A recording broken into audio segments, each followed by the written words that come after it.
The darkness was suffocating, blacker than pitch. Here there was no sky for the stars to dance in, nor moon for the stars to dance with.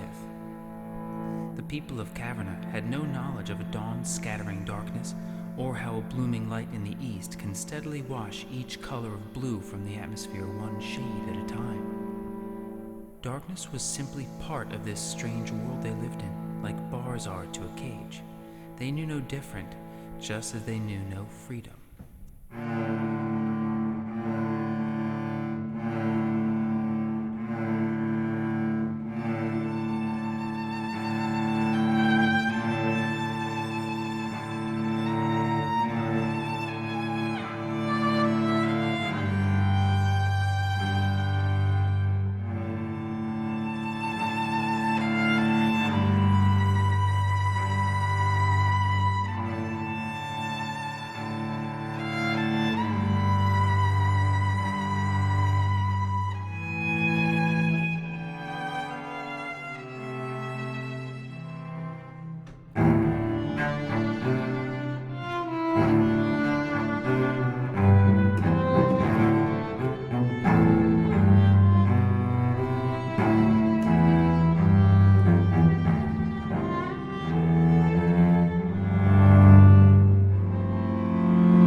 The tunnel yawned wide, its throat swallowed up in unknown distances, every inch smothered in an ever-present and strengthening darkness.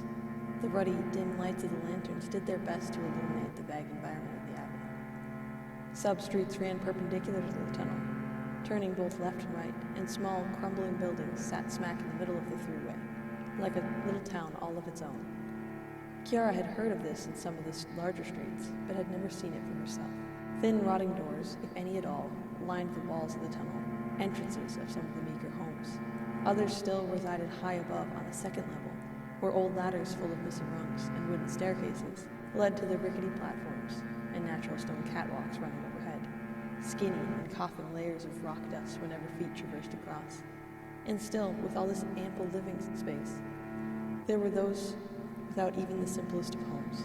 Shoeless, bedraggled strangers wandered about with nothing but old rags for clothes and a sad sort of desultory shuffle to their feet.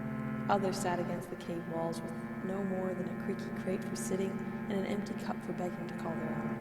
Tear-streaked and hollow faces stared mindlessly at the stone walls. Most of them seemed to have nothing to live for, no hope, no joy left to spark even the smallest of fires. Kiara looked on in indignant disgust at people literally living on top of one another and in their own garbage, the stench that coated the air persistently attesting to the latter. She didn't know what she had expected. She always knew it was bad over on this side of town, but deep down she always wanted to believe that yes, they had less than her. Smaller houses, undoubtedly. But in her mind, they at least all had homes, at the very worst living simpler lives, without nearly as many pleasures as a royal, but not wholly devoid of comfort. To her they were cozy, tucked safely away across town. And yet here she was, eyes wide open for the first time, and seeing for herself the true extent